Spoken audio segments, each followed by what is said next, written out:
वासुदेवाय नारायणं नमस्कृत्य नरं चैव नरोत्तमं देवीं सरस्वतीं व्यासं ततो जयमुदीरयेत् नष्टप्रायेष्वभद्रेषु नित्यं भागवत सेवया भगवती उत्तमश्लोके भक्तिर्भवती नैष्टिकी कृष्णाय वासुदेवाय देवकी नन्दनाय च नन्दगोपकुमाराय गोविन्दाय नमो नमः।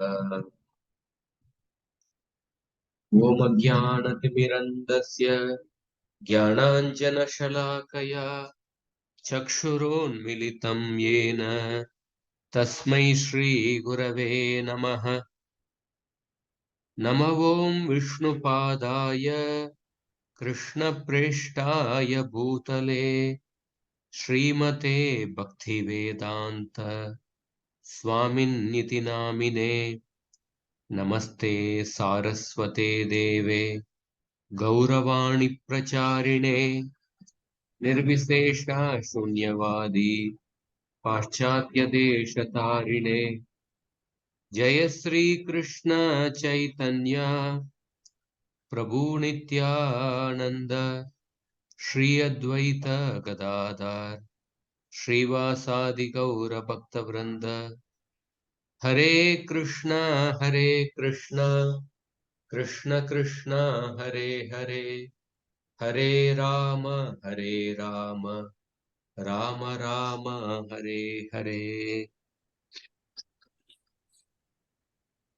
हरे Krishna.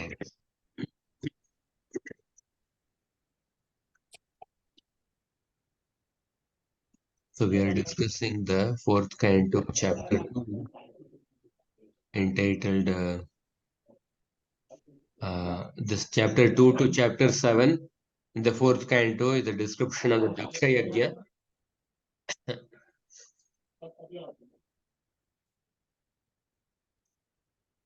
So this chapter begins with a question asked by Vidura to Maitreya Rishi.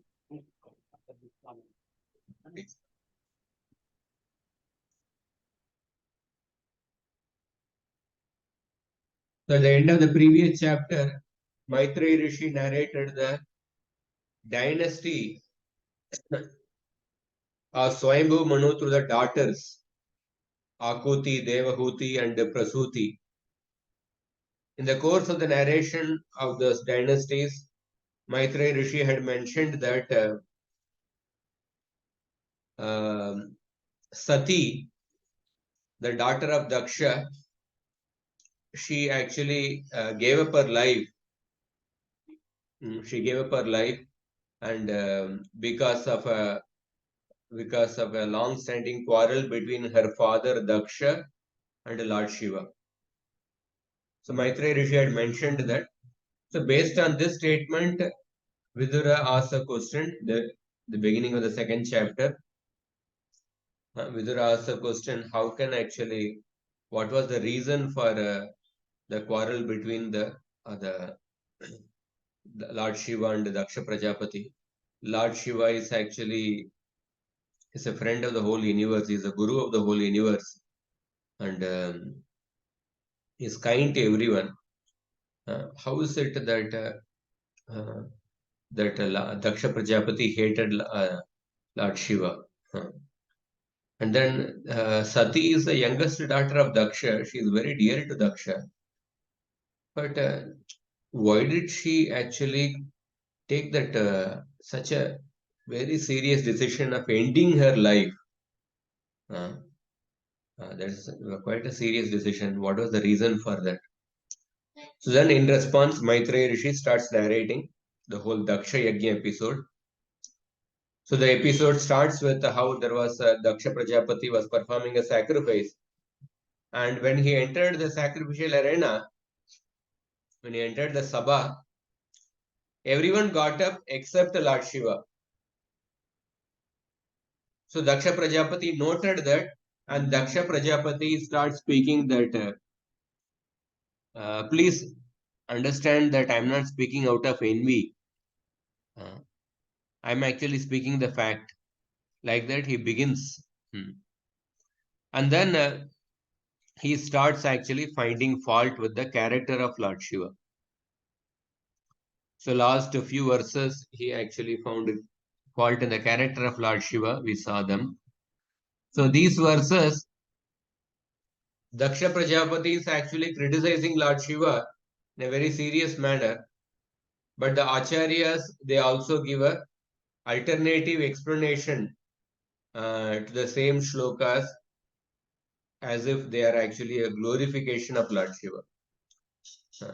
Actually, Daksha is only criticizing Lord Shiva, but the Acharyas, when the Sanskrit language is so versatile, sometimes the same words can be uh, interpreted to give alternative meaning. So, because the devotees, Acharyas, they cannot tolerate criticism of a great Vaishnava like Lord Shiva, therefore, they actually give meaning of those shlokas as if they are as it a glorification of Lord Shiva. So last time we discussed till the 11th shloka. We'll continue from the 12th shloka. Grihitva mृगशावाक्ष्या गृहीत्वा मृगशावाक्ष्या पाणिं मर्कटलोचनः पाणिं मर्कटलोचनः प्रत्युत्थानाभिवादार्हे प्रत्युत्थानाभिवादार्हे वाचाप्यकृतनोचितम् वाचाप्यकृतनोचितम्. So this is Mriga Shavaksh. That aha you have to say, right? मृगशावाक्ष्याः गृहीत्वा मृगशावाक्ष्या पाणिं मर्कटलोचनः. Actually, say Markatalochanaha. There the visarga is coming at the end of the sentence. So you can distinctly pronounce Markatalochanaha. Yes, yes. But here the visarga is coming in the middle. So this is it will not be distinctly pronounced. It's like an Ardha Visarga. It will be called as an Ardha Visarga. Grihitva Mriga Shavaksya Panim Markata Lochanaha. Like that. Yeah, thank you. Yeah, I can't see the translation. Yeah. He has eyes like monkeys, yet he has married my daughter, whose eyes are just like those of a fawn. Nevertheless, he did not even stand up to receive me, nor did he think it fit to welcome me with sweet words. So here, Daksha Prajapati is saying that there are two analogies here, like a Mriga Shavakshya and Markata Lochana. So Mriga Shava Akshya. So Daksha Prajapati is actually comparing my daughter's eyes are like the eyes of a fawn. Fawn. It means it's like a female deer, I think. Mriga Shavakshya refers to the Daksha's daughter Sati. My daughter Sati, who has eyes like the female deer. And then in regards to Lord Shiva, he says that Markata Lochana. Lord Shiva has eyes like a monkey. So, Panim Grihitva. Panim Grihitva. So, in the Vivaha Samskara is also called as Pani Grahana Samskara. Where the hand of the girl is actually the father of the girl entrusts the hand of the girl to the son-in-law. So Panim Grihitva, it is equivalent to basically marrying. Panim Mriga Shavakshya Markata Lochanaha Mriga Shavakshya Panim Grihitva. The monkey-eyed Lord Shiva after marrying my Prabhuji, your daughter. voice is breaking. We cannot hear you. Prabhuji, we cannot hear you at all. Your voice is breaking. You'll have to start again. After the translation. We couldn't hear you at all. Oh, I'll switch off my video.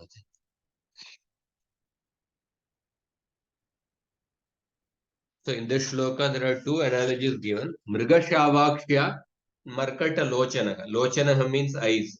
Akshya also refers to the eyes. Are you able to hear now? Yeah, you carry on, Prabhuji. If there is anything, we'll let you know.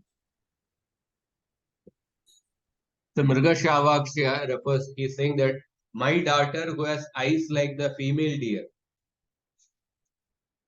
was married by Lord Shiva who has eyes like a monkey. And after marrying Markata Lochanaha, the Lord Shiva who has eyes like a monkey, Panim Grihitva, it is equivalent to marriage because one of the main samskara in the marriage is the Pani Grahana samskara. So after marrying, having married my daughter who has the eyes like the female deer, the monkey-eyed Lord Shiva, Pratyuttana Abhivadarhe Vacha Api Akrita Na Uchitam. This Lord Shiva, Uchitam means appropriate. He did not give appropriate respect. Pratyuttana, by getting up. Abhivadarhe. He did not actually give proper respect even with the words Vacha Api. Akrita na. He did not give proper respect with even words. Although Abhivadarhe. Abhivadarha means although I deserve the respect, I deserve the honor of the persons by rising, and I deserve to be showed respect by people rising when I enter an assembly. But Vacha Api Akritanata. He did not give respect even by speaking some polite words, even with words. So here we can see that Daksha Prajapati is clearly actually expressing how he was expecting respect from Lord Shiva. And Lord Shiva did not show respect, although everyone in the assembly showed respect, just because one person did not show respect, he is actually hurt. So as Radhanath Maharaj mentions that when you expect a respect from others, then one will be miserable. Because sometimes suppose if the others are showing you respect according to your expectation, then your expectation will increase even further. And then at some point of time, somebody or other will fail to show the respect which you are expecting. So at that time, you'll be miserable. But when a person does not expect respect, and when a person is ready to show respect to others, in that attitude, one can be happy in all the situations. Because showing respect to others is something which is there in our hand. But in expecting respect, whether others will show the respect to us or not, that is not in our hand actually. So therefore, one will eventually, at some point of time, one will be miserable and somebody does not show respect. So Mahaprabhu says that Amanina Manadena Kirtaniya Sadahari. And so in this verse, Vacha api akritamna. He did not even show respect even by speaking some polite words. So the Vedic culture, or even in any civilized culture, guest reception is an important aspect of the culture. So Daksha Prajapati is saying that Lord Shiva did not show proper reception of me. So about the importance of guest reception, I'll just read out few verses from Hitopadesha. Arab uchitam karyam atityam grihamagate Chetum apyagate chayam nopasamharate drumah. Aravapi uchitam. Even if an enemy comes to your house, he should be respected. He should be respected. Griha atityam griham agate. Of course, if the enemy is coming to kill or harm us, then he is called as an atatai, aggressor. And Shastras say that atatayinam avicharayan, without giving a second thought, one can actually kill the atatai, aggressor. But otherwise, if the enemy comes, he is not having intention to kill us or harm us, then even an enemy should be shown karyam atityam grihamagate, should be shown the respect which is due of a guest. Chetum api agate chayam nopasamharate drumah. Analogy is given. A tree is there and somebody is going to cut the tree, but the tree does not withdraw its shade from the person who is coming to cut the tree. In that way, even an enemy should be gone respect, like that is mentioned. Kim chayadi annam nasti tada supritenapi vachasa tavad atitihi pujayeva. Suppose even if you don't have food in your house, but at least by sweet words, one should actually please the atiti. Trinani bhumi rudakam vak chaturti cha sunrita etanyapi satam gehe nochidyante kadachana. At least in the house of a civilized or good person, saintly person, 4 things should never be in shortage. Offering some straw mat for sitting, some place for sitting, Trina, and then bhumi, or giving a place for sitting, and then udakam, give some water, and then speak some sweet words. These 4 things should never be in a shortage. Balo va yadiva vruddho युवा वा गृहमागतः तस्य पूजा विधातव्या सर्वस्याभ्यगतो गुरुः. Whether somebody is a child or an elderly person, whoever a child or elderly person who has come to the house, grihamagatah, tasya puja vidatavya, he should be given proper respect. Sarvasya abhi abhyagato guruhu. So this instruction is meant for everyone. And then nirguneshu api satveshu dayam kurvanti sadavah. Even if a person who does not have good qualities, even if he comes, he should be shown appropriate kindness. Dayam kurvanti sadavah. Nahi samharate jyotsnam chandrash chandala veshmanah. Just like a moon does not withdraw its light from the house of a chandala. So similarly, nirguneshwapi, even if a person does not have good qualities, he should be shown compassion when a person comes to the house. And then atitir yasya bhagnasho grihat pratinivartate sadatva dushkrutam tasmai punyamadaya gacchati. This is an interesting shloka. Suppose a guest comes to the house and he leaves the house not being satisfied, with a dissatisfied mood if he leaves the house. Then while leaving, he actually gives the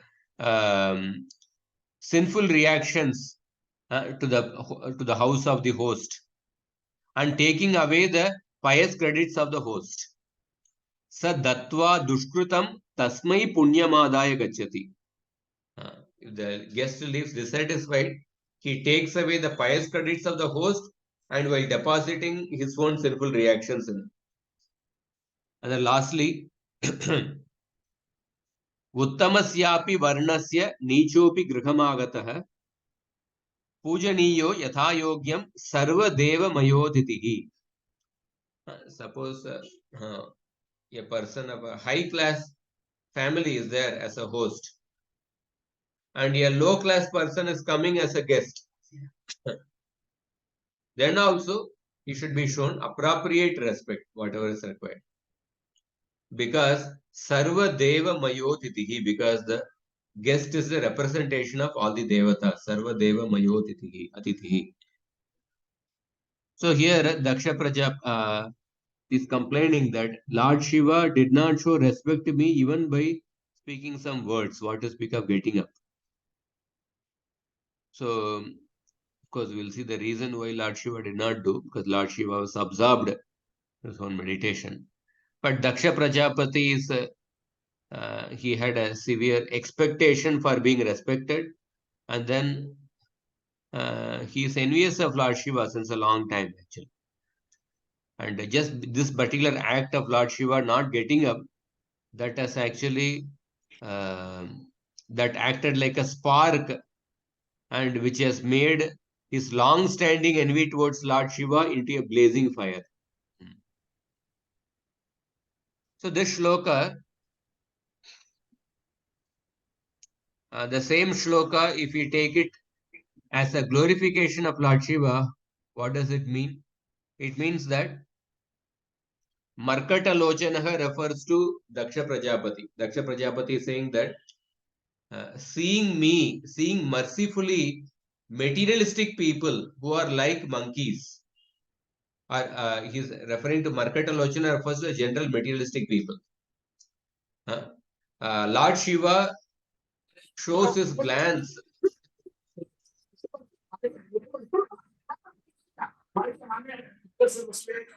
Somebody is sound is coming. So materialistic people are they have the eyes like the monkeys. So Lord Shiva, out of his mercy, he glances upon them and he grants the desires of the materialistic people. He grants the desires of the materialistic people. And that is the greatness of Lord Shiva. But unfortunately, I have not respected, even with the words, a person who deserves respect. Lord Shiva deserves to be respected, but I did not respect him properly, even with the words. In that way, this verse is interpreted as how it is a glorification of Lord Shiva.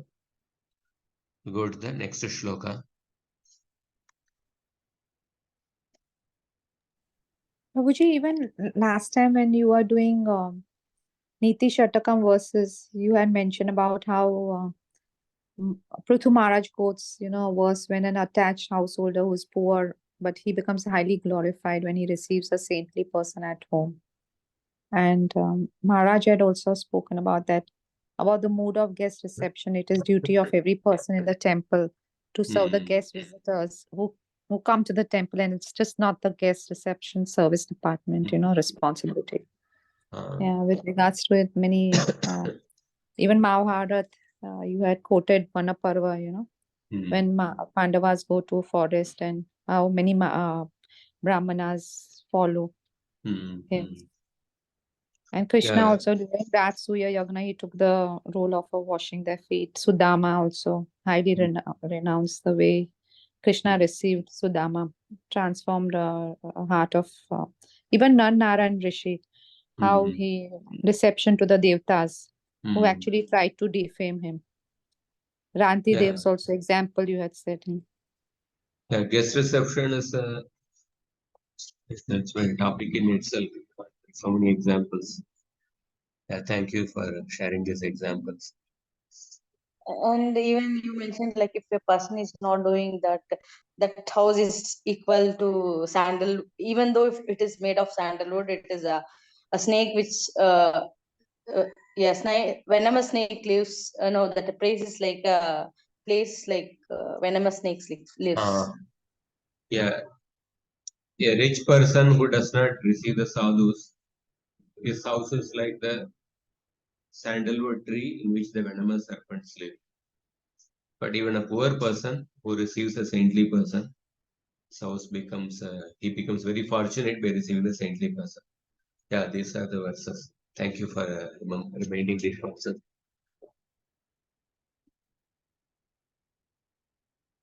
These verses come in 4th canto, 22nd chapter. So we'll go to the next shloka.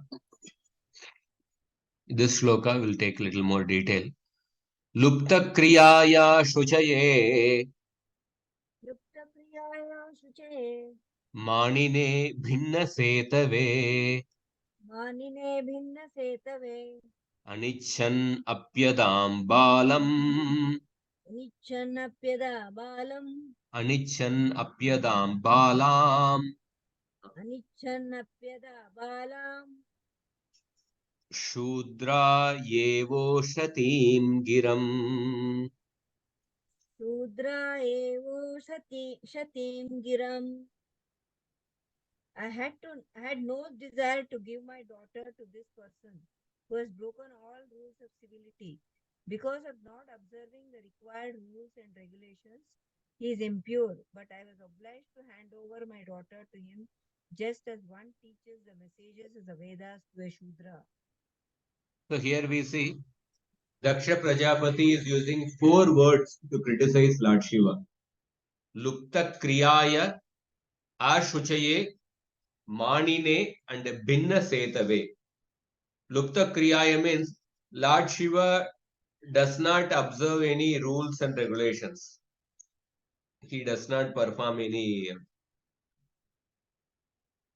He does not perform Sandhya Vandana, these things. He does not observe any rules and regulations. Ashuchaye is completely impure.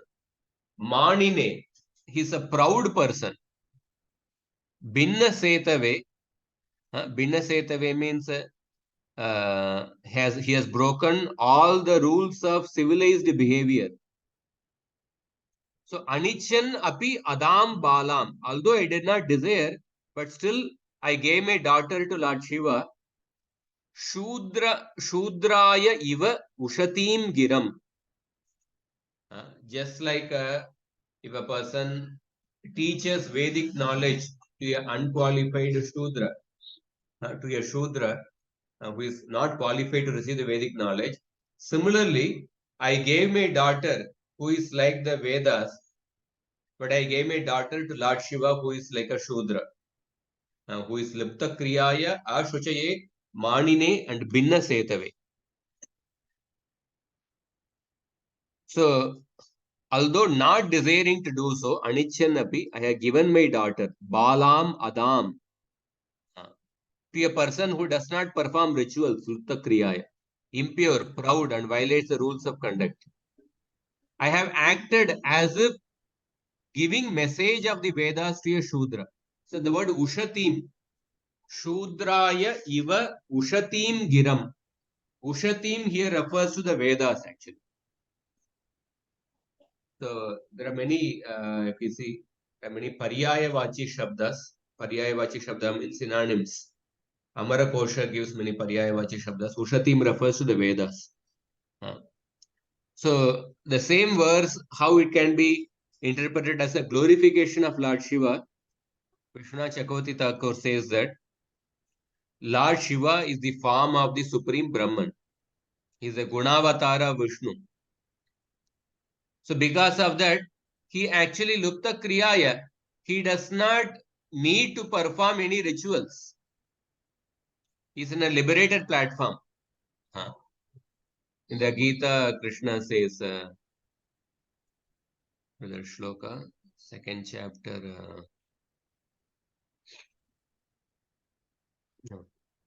The 2nd chapter.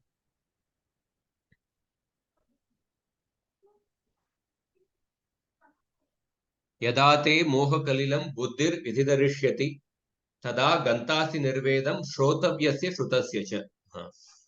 So Krishna says that when a person's intelligence has passed out of the dense forest of illusion, one shall become indifferent to all the rituals, all that has been heard and all that is to be heard. So this verse how can be interpreted as a glorification as that Lord Shiva because he's in a liberated platform, he does not need to perform any rituals. And Manine, the same words can be actually, like when we try to understand the Sanskrit shloka, the first step is that we have to do the padacheda after removing the sandhi. Sometimes the words actually, the shloka can offer two ways of doing padacheda. So if we do the padacheda in another way, instead of manine, we have to do the padacheda as amanine. That means amanine means one who is not proud. And abhinna setave. That means one who does not actually break the rules. And ashuchaye can mean that person or nobody is cleaner than Lord Shiva. Ashuchaye. Ashuchaye can mean no one is cleaner than Lord Shiva. In that way also it can, the word can mean actually. Of course, Daksha Prajapati meant that Lord Shiva is impure, but the word can also be taken as Ashuchaye, nobody is cleaner than Lord Shiva. So there are different types. I will just check which samasa it is. There are different types of samasa. By that we can give alternative meaning actually. And then the same verse as a glorification, it means that Anichan api adam balam, seeing my own lack of qualification, I did not want to give my daughter, seeing my disqualification. But still I gave my daughter to Lord Shiva. Shudra Iva means I am a person who is unqualified like Shudra. Shudraya Iva. I am an unqualified person like the Shudra, but actually I am in the dress of a Brahmana. I am cheating people in the dress of a Brahmana, but actually I am a Shudra. But just like a Shudra, out of greed for some money, he may dress himself as a Brahmana, and then he may perform the activities of a Brahmana. He may teach the Vedas, or he may perform certain rituals of a Brahmana. So similarly, because of greed, although I am unqualified, I am like a Shudra, I gave my daughter to Lord Shiva. This verse, in that way, the Acharyas give a Stuti Paksha. How this verse can refer to the can act as a glorification of Shiva. So in this purport, Srila Prabhupada speaks on this point.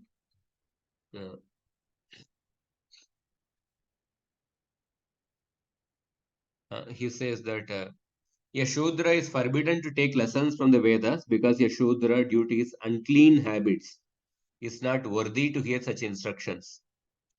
The restriction that unless one has acquired the Brahminical qualifications, one should not read the Vedic literatures is like the restriction that a law student should not enter a law college unless he has been graduated from all the lower grades. So in any book, any Vedic book actually, there is something called as Anubandha Chatushtaya. What are the Anubandha Chatushtaya? 4 things related to the book. First is the subject of the book. Second is the adhikara for the person to receive the knowledge, the eligibility for the person to receive the knowledge. And third, the prayojana of the subject matter, the purpose of the book, or the benefit of getting that knowledge. And fourth is the relationship between the book and the subject. So, therefore, one of the important things in the Vedic education is that giving the knowledge for the person who has the adhikara. So, if we give the knowledge to a person who does not have an adhikara, then it will be neither good for be good for that person and also for others. And for the Vedas, it is mentioned that one should not give the Vedic knowledge to a Shudra. So, this statement can actually can create so much of uproar. Of course, already many people they speak. So they say that Sanatan Dharma. One politician in Tamil Nadu, he said that we have to destroy the Sanatan Dharma It is like a mosquito and different bacteria. And then when he was asked, and then he said, I'm not against any religion, but I am against the caste system. Only say person in a Brahmana family can become a Brahmana. I'm against the caste system, like that he was saying. So let us try to understand, because this is also a relevant topic in the current time. We'll try to see some references. So, so definitely it is there in the Shastra. We can't deny that Vedic knowledge should not be given to a Shudra. It is there. Directly the verse is there in the Bhagavatam.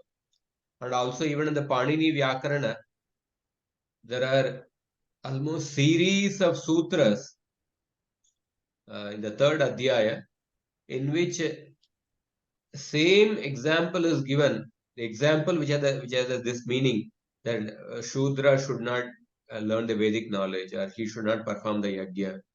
This example is given repeatedly by the Panini Rishi, in the commentaries of the explanation of the sutras. Almost sutra after sutra, same example comes. So it is definitely there. Vedic knowledge should not be given to the Shudra.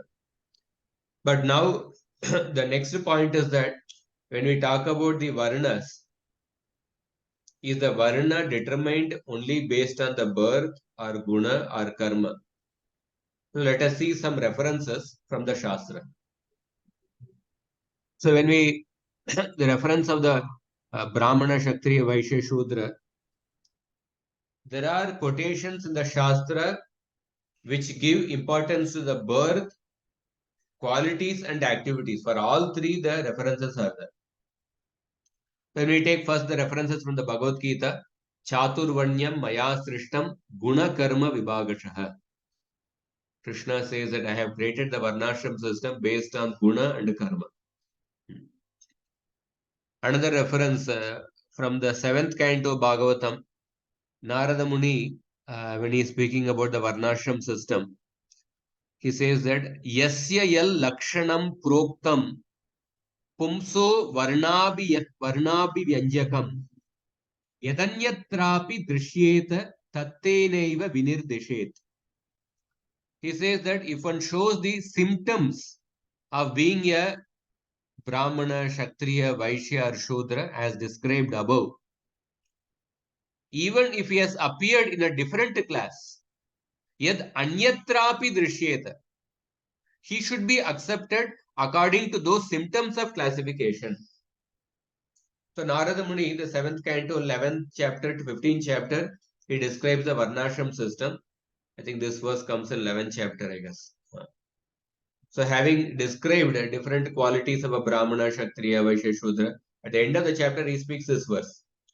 The main thing to determine the Varna is the symptoms of a person. Even if he has appeared in a different class, based on the symptom, one should be accepted according to the particular Varna. These are two verses which I mentioned which give importance to the Guna and Karma. Again, some more verses from the Mahabharata Vanaparva. Mahabharata Vanaparva says that Shudretu yad bhavel lakshma dvije tacha na vidyate navai shudro bhavet shudro brahmano nacha brahmanaha.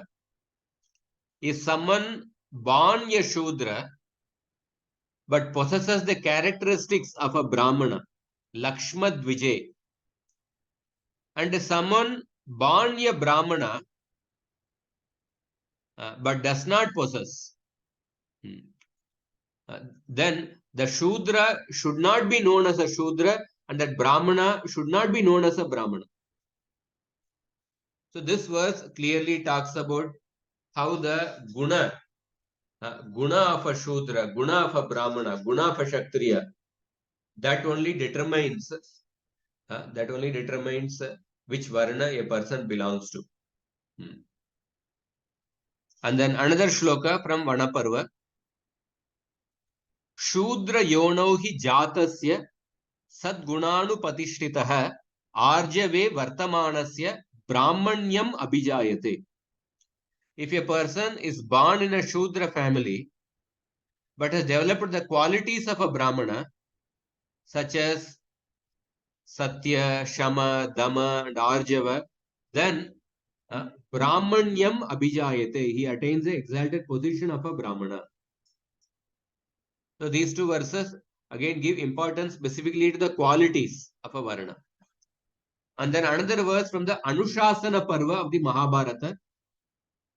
This verse talks about the activities. If a person is performing the activities of a Brahmana, even if he is born in a other Varna, he should be considered as a Brahmana. Sthito Brahmana Dharmena Brahmanyam Upajivati Kshatriyo Vata Vaishyo Va Brahma Bhuyassa Gacchati Yebistu Karma Birdevi Shubhair Acharitais Shudro Brahmanatam Yati Vaishyak Kshatriyatam Vrajet Na Yonir Napi Samskaro Na Shrutam Nacha Santatihi Karanani Dvijatvasya Vrittam Yevatu Karanam. What is the translation? If one is factually situated in the occupation of a Brahmana, he must be considered a Brahmana, even if born in a Kshatriya or Vaishya family. O Devi, even if one is born a Shudra, if he is actually engaged in the occupation and the pure behavior of a Brahmana, he becomes a Brahmana. Moreover, a Vaishya can become a Kshatriya. Therefore, neither the source of one's birth, nor his reformation, nor his education is a criterion of a Brahmana.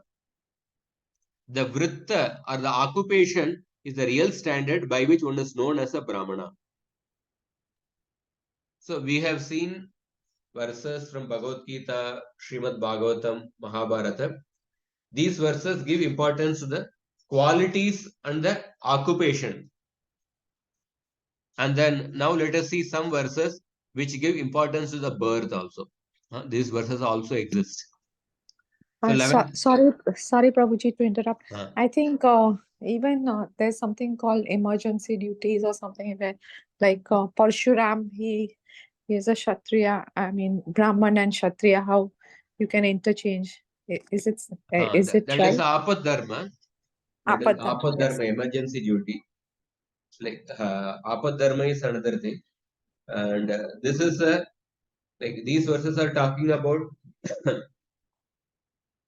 suppose a person is born in a particular Varna, but he is naturally engaged in the activities of another Varna. So then he should be considered as belonging to the other Varna. So sometimes during Apad Dharma, a person may perform the duty of another Varna. So that is a different subject matter. This is like because in Apad Dharma, when a person is performing the duty of another person, another Varna, he may not be expert in that, but as per the need is performing that other duty.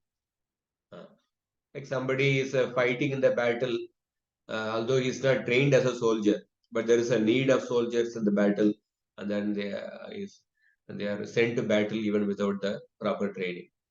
So he may perform the activity of a soldier, but he is not. He will not be able to perform expertly. So that is he is performing apadharma. Suppose somebody is performing the duty of a soldier very naturally, expertly, although he is not born in a family of a Kshatriyas, then he should be considered as a Kshatriya only, like that is mentioned. But what I also want to highlight, because we might have heard many shlokas which give importance to the qualities and the activities. Often Srila Prabhupada's purport, he mentions these verses. But then there is also emphasis about the birth. Let us see two verses. Both are from the Srimad Bhagavatam. One verse is from the Uddhava Gita, Krishna speaking about the Varnashram system to Uddhava. So 11.17.15, where he says that Varnanam ashramanam cha janma bhumi anusarinihi asan prakritayo nunam nichair nichottamaha. the various occupational and social divisions of human society appeared according to inferior and superior natures, which are manifest in the situation of the individual's birth. Which are manifest in the situation of the individual's birth. So based on the birth, people's various occupational duties and the different characteristics are manifest at the time of the birth, where Krishna is saying. Another shloka, the 10th canto, when Garga Muni comes to meet Nanda Maharaj, Nanda Maharaj is telling to Gargacharya, Janmana Brahmano Guruhu. This line comes. He's telling to Gargacharya, Janmana Brahmano Guruhu. A Brahmana is a guru just by birth, like that he mentioned, by the birth. So this verse also gives emphasis to the birth. And we can see other verses, for example, in the Bhagavad Gita 6th chapter, when Arjuna asked what is the situation of a person who takes up the path of yoga, but then he leaves the path in the middle. What is the situation of such a person? And then Krishna says that Nahi kalyana krit kaschit durgatim tata gacchati. Prapya punya kritam lokan ushitva shashwati sama. Shuchinam Srimatam Goge Gehe Yoga Prashto Vijayate. Such a fallen yogi, if he has made a small advancement, he will take birth in the family of rich people, and then he will get a suitable opportunity to continue his spiritual life in the next life. If he has made more advancement, he will take birth in the family of the Vaishnavas and Brahmanas, and then he will get great opportunity to continue his spiritual life. So there, in that sense, taking birth in the family of a Brahmana, that is also a sign of somebody who has actually practiced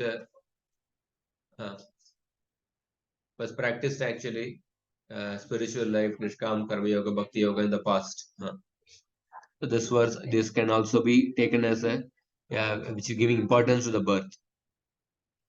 But now, and also one famous episode which usually people quote to criticize the Sanatan Dharma is that Lord Ram punishing a Shudra.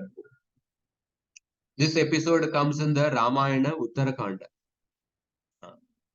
Ramayana Uttarakanda. Ram punishing a Tapasvi Shudra. I will just discuss this briefly. So people quote this incident to show that how Ramayana is actually against the lower class. Especially in South India, like the Dravidian parties, they say Ram is the god of the North India, Kartikeya is the god of South India, like that they give different narratives. So this story of Lord Ram punishing a Shudra who was performing tapasya is actually erroneously, is wrongly portrayed. So let us see some episodes from the Ramayana. So in the Ayodhya Kanda, Dashrath Maharaj is narrating the story of Shravana Kumar to Kaushalya. After Lord Ram goes to the forest, Dashrath Maharaj is in deep sorrow. So at that time, Dashrath Maharaj tells the story of Shravan Kumar to Kaushalya. So Shravan Kumar's parents belonged to the mixed caste, but they were great ascetics, and they possessed the power to curse, which they exercised upon Dashrath Maharaj when they felt the pain of separation from their son. So one day Dashrath Maharaj went to the forest for hunting, and then at that time Shravan Kumar had gone to fetch water for his parents, and Dashrath Maharaj by mistake he shot Shravan Kumar. And being pierced by the arrow, Shravan Kumar just before leaving the body, he said that Shudrayam Asmi Vaishyena Jato Naravaradipa Itiva Vadataha Krichrad Banabi Hatamarmanaha. I am born from a Shudra mother and a Vaishya father. And being pierced by an arrow, he could only speak this much, and then he left his body. And Dashrath Maharaj came back and honestly reported this to his parents. So normally many people commit mistakes, but most people, they don't admit the mistakes actually. But Darshath Maharaj is an exalted person. He came and actually reported the mistake, how he killed their son, to the parents of Shravan Kumar. So the parents, when they heard, both were blind actually. And if Darshath Maharaj had not personally confessed, then he would have to face bigger reaction in the future. But because he confessed to them, the father of Shravan Kumar, still because of the pain of separation from their son, still they cursed, because the pain was so much, it was burning in their heart. They said that you will also experience the pain of separation from your son, like that, in your old age, like that. They cursed Dashrath Maharaj. At that time, the father of Shravan Kumar said that Saptadadu Bhaven Murda Munat Tapasi Tishtati Jnanad Visujata Shastram Tadrishe Brahmavadini. One who strikes a person engaged in tapasya, his head splits into 7 parts. So from this verse, it is evident that even individuals belonging to the mixed caste, they could engage in positive tapasya and gain some power. That is why I am quoting this episode. Because people criticize the episode of Ramayana, they say that Shudras were not allowed to perform tapasya, like that they quote. But this episode, another episode from the same Ramayana, shows that people even from the lower caste, they could actually perform tapasya and gain power. And if somebody misbehaves with such a person performing tapasya, then such a person would get the reaction. That is what this father of Shravan Kumar is saying. And then another story in Ramayana. Because why I am quoting these incidents, because you will find sometime or other you will meet with personalities who will try to ridicule Sanatan Dharma based on the caste system. So at that time, one should have the answer by quoting these episodes. So another story in Ramayana, the story of Shabari. So when Lord Ram came to meet Shabari, Lord Ram told Shabari, Kachitte nirjita vigna, kachitte vardate tapaha, kachitte niyatakopa aharascha tapodane. Tapodane, wealth of austerity. Or the person whose wealth is tapasya. That is how he addresses Shabari. And then he asked that, have you conquered over all the hurdles? Is your tapasya increasing? Have you conquered control over anger and food? These are the questions asked by Ram to Shabari. And the word Shabari is derived from the root Shabara tribe, who are born of a Kshatriya mother and a Vaishya father. That means they are basically belong to a low caste. But then Lord Ram is addressing Shabari as Tapodane, one whose wealth is tapasya. So this shows that even the lower class people were allowed to perform tapasya. And so these are 2 incidents from Ramayana. Now, not only from Ramayana, there are also incidents in Mahabharata where even the non-Brahmanas, they were actually giving dharmic instructions to others. For example, in Mahabharata, there is a description of the Tuladhara. Tuladhara's name is mentioned by Krishna in the Srimad Bhagavatam 11th canto in the Uddhav Gita. Tuladhara was a Vaishya, but he gave instructions to Jajali, a Brahmana. And Krishna also mentions another name in the Bhagavatam, that is Dharma Vyada. Dharma Vyada means a butcher. Dharma Vyada, but a dharmic butcher who instructed a young and austere Brahmana about Dharma. Krishna mentions this name. And the third example is Valmiki Rishi himself. He was raised in a family of hunters and before writing Ramayana. He performed tapasya for a long time before writing Ramayana. So therefore, these are instances where it shows that even people in the lower class, they were allowed to perform tapasya and gain power. So therefore, but then one may say that, oh, these incidents are isolated incidents. But then it can also be counter-argued. But the incident of Lord Ram punishing a Shudra is also an isolated incident. Why do you make such a hue and cry out of that? We can also give a counter-argument. So definitely in different, in the history of the human society, in different parts of the world, the underprivileged have been oppressed and ill-treated since time immemorial. If you read the British rule, whether in India, the Calcutta famine, the Bengal famine, the African genocide, if you read the details, how the Europeans actually committed the native Africans. So many things, the Islamists and the Islamists, how they actually exploited the people in the other countries, in India and others. Many examples are there. So it is certainly absurd to witness the like people will completely neglect all these genocides, African genocide, British rule exploiting others, and then Islamic people exploiting others. They will completely neglect all these things, and they will only highlight uh, uh, in the Hinduism how the Brahmanas exploited the lower class. They will only highlight this. Yeah, there are definitely, historically speaking, the lower class people were exploited by the Brahmanas. Historically, it is there. But then it is disproportionately highlighted. And then the other genocides, other exploitation, which is in a much more huge degree compared to the, say, Brahmanas exploiting the Shudras, and that is completely neglected, that is completely put under the carpet. So that is a complete, it is a very double standard. So let us see the episode of Lord Ram punishing the Shudra. So the background of the storyline is that one day a Brahmana came to the Sabha of Ram and then complained to Ram that my son has died.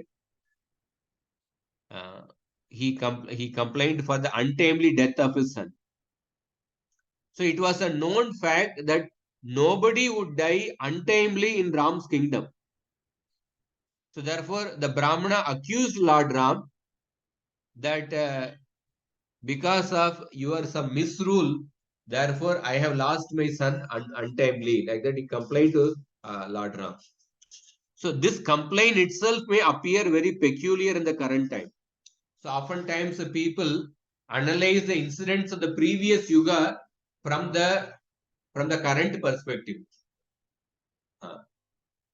From the current perspective, but actually, if you see this whole incident, yes, a father complaining and making the king responsible. You are responsible for the death of my son. This complaint itself, we cannot relate from the current time. Because if somebody complains in the current time, suppose a person's son or child dies in the hospital, he comes and complains to the chief minister, you are responsible for the death of my son. That person will be put in a mental asylum actually. So this incident itself, we cannot relate from the current time, because the previous time the dharma was so intact. If somebody dies untimely, then the king is responsible for that. So then Lord Ram heard, he did not dismiss the complaint. Rather, he asked about the cause of the death of the Brahmana's son to the sages present in the assembly. At that time, Narada Muni told Lord Ram, my dear Ram, please hear the probable cause for the death of this Brahmana's son. So, amongst the 4 yugas, only Brahmanas would perform tapasya in the first yuga, called Satya Yuga. In Treta Yuga, even Kshatriya started performing tapasya.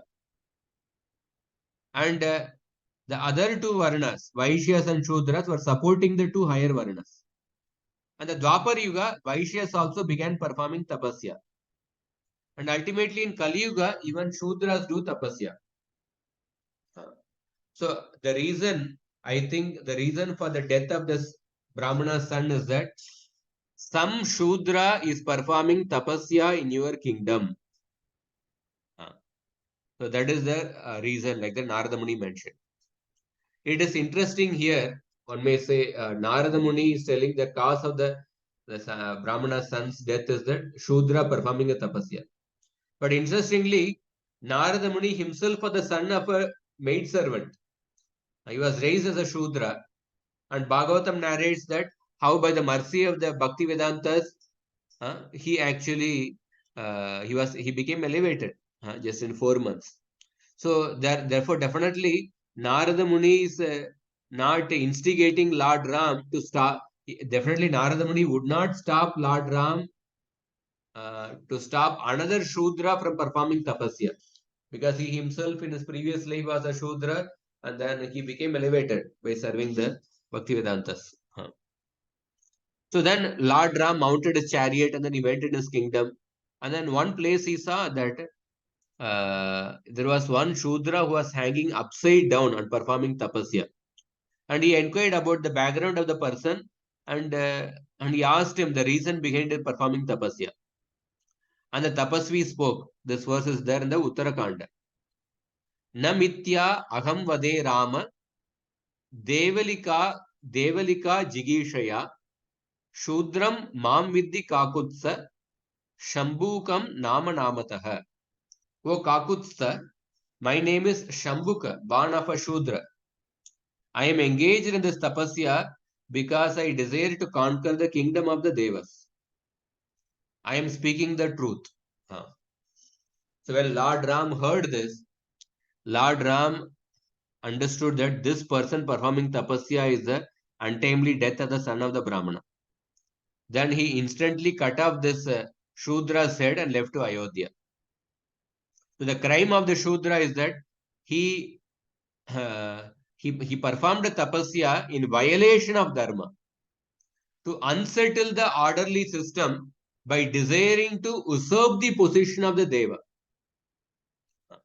A person desiring to become a devata is not a sin, but a person by using some criminal means, when he tries to usurp the position of the devata, that is certainly unacceptable. It's like somebody without having the qualification wants to become the, say, chief minister or prime minister, any position. Suppose sometimes there are reports that how people who actually appointed somebody else to write a medical exam and then they became the doctor. Such people, they become the doctors, and then how much havoc they can create, they can actually create. So desiring to acquire the position of a deva is not a sin, but doing so by criminal means is certainly unacceptable. So therefore Lord Ram punished him. So tapasya in itself is not good or bad, but it is the intention behind the tapasya that makes it good or bad. And the same principle is applicable in studying the Vedas also. So Shambhuka was a criminal and incidentally happened to be a Shudra. And so therefore we should not make an issue out of it that Shambhuka was punished because he was a Shudra. No, Shambhuka was a criminal and incidentally he happened to be a Shudra. And same Ramayana, we see that Ravana was a criminal, but he was a Brahmana.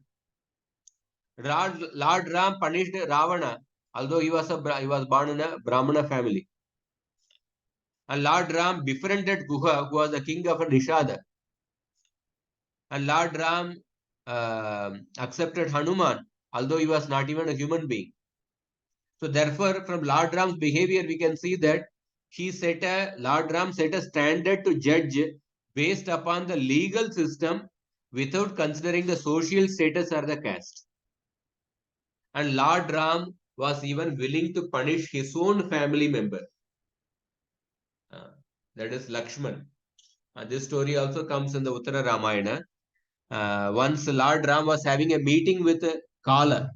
At that time, he told Lakshman, I'm having an important meeting with the Kala Purusha. You please don't allow anybody to come inside the meeting.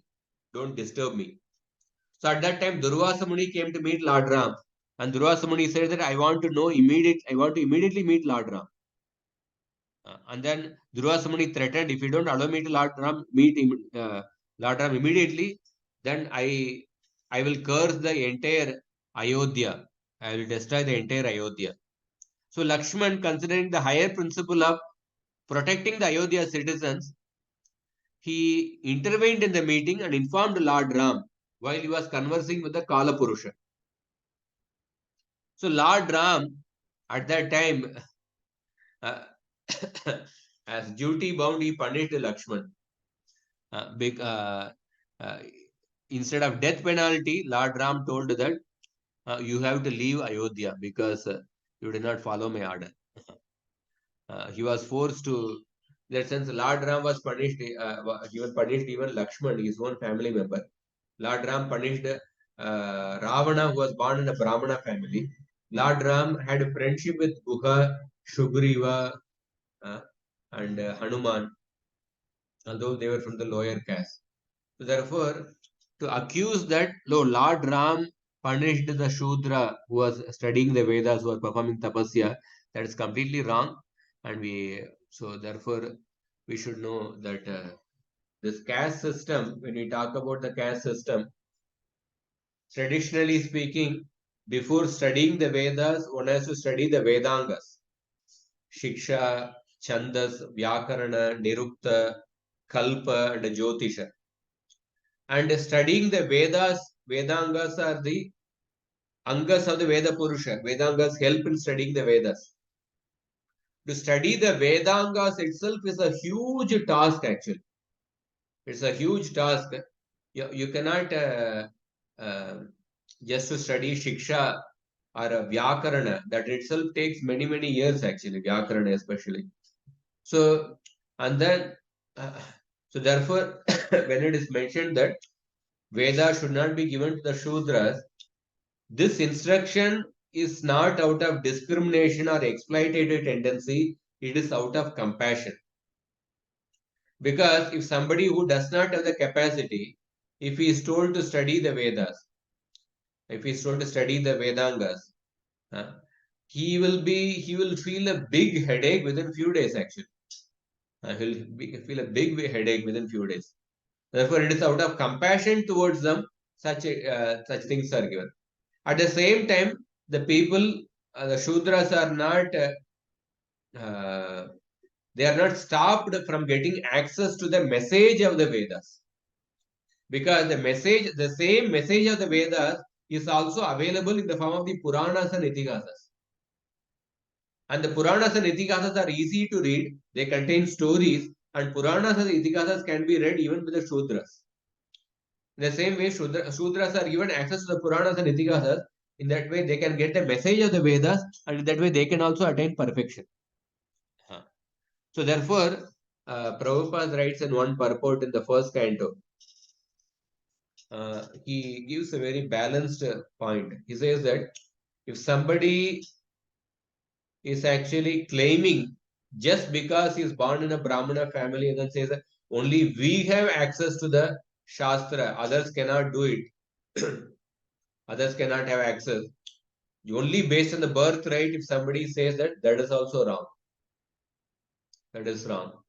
And another is that there are other people like this DMK politicians and who say that oh, everybody can do everything. Everybody can do everything.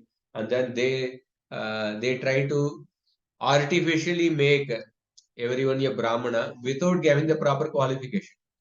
So they have, of course, they may say that oh, we have a 1 year certificate program. In 1 year they join and they 1 year course they do, and then after that they are qualified to become the archakar. They are qualified to become this thing, like that they say. But it is not just a simply 1 year some certificate program or something.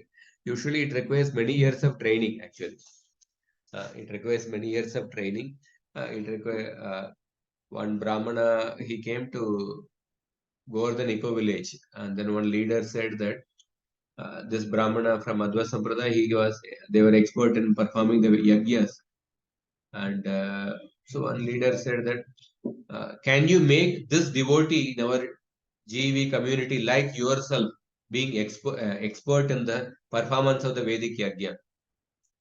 So then the first thing he said is that, send him to us for 12 years and then I will make him an expert like ourselves. So it requires such long training actually. So therefore, when people just based those people who claim only based on the birthright and then try to exploit others, not allow others, they are also wrong. And second is those people who say that, oh, everyone is equal, everyone is same. Therefore, anybody can be allowed without giving a proper training, without examining properly the qualities, without giving the proper disposition, and they are also wrong. So these are some points I wanted to share regarding this. So, so next week onwards, I will go fast actually. I just covered 2 shlokas today. So today we covered only 2 shlokas. We covered Daksha Prajapati telling Lord Shiva has the eyes of a monkey, my daughter has the eyes of a deer. And without desiring, although I did not desire, but I gave my daughter to the Lord Shiva. And then he says that Lord Shiva is completely unqualified, is impure, he has broken all the principles of civilized behavior. I have given my daughter to him just like a teaching Vedas to a Shudra. So we discuss these points. I'll end here. If anybody has any comments or questions, you can share.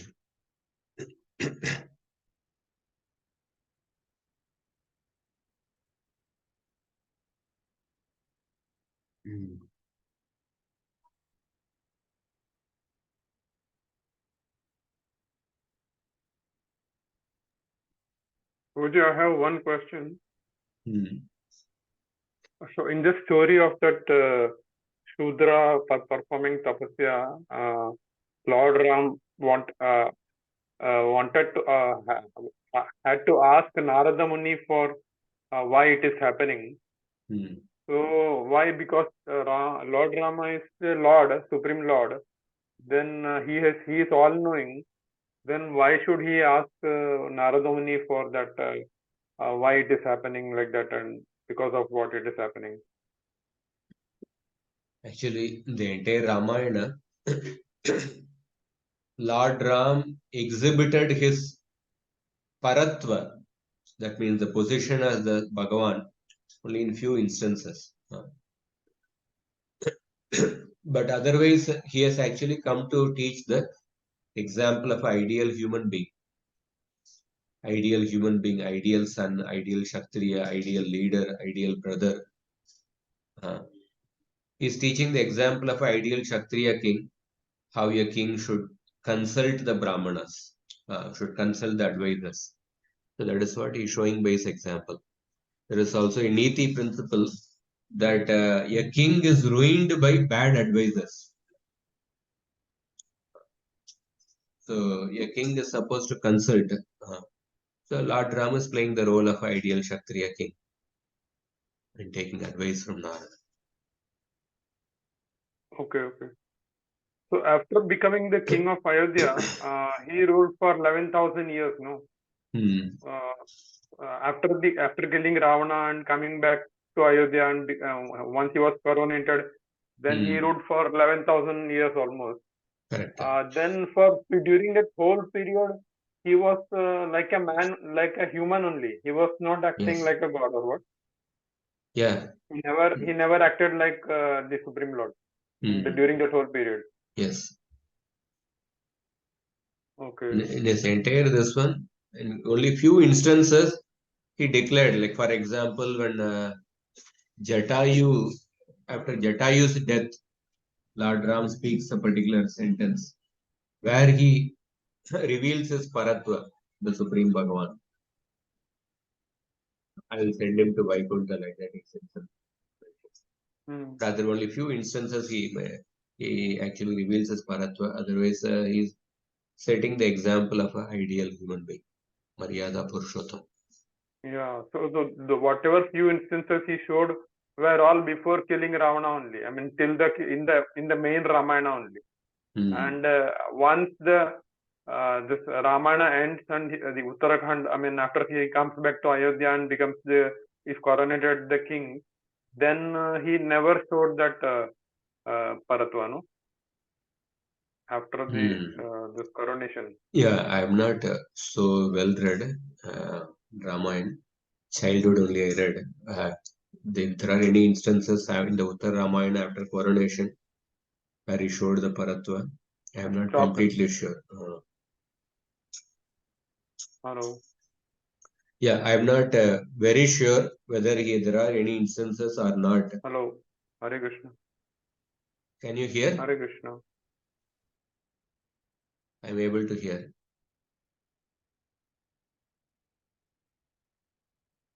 I am not very sure whether Lord Ram exhibited his Paratva after he became the king.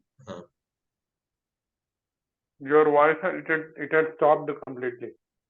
It had stopped. This is stopped. So Can you hear now? Yeah, now I can hear. Yeah. See, I'm not very thoroughly read in Ramayana, but so whether Lord Ram, whether there is any instance after he became the king. Hello. Haribol. I don't know what's the problem. I am able to hear you clearly.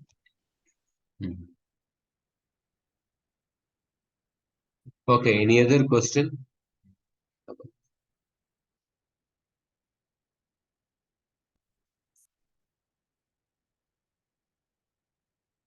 So this whole episode of Lord Ram punishing Shudra, if you want to know the detailed episode, there's a book called as Real Side by Govind Prabhu. In that episode, he has given all these arguments. One can read that book.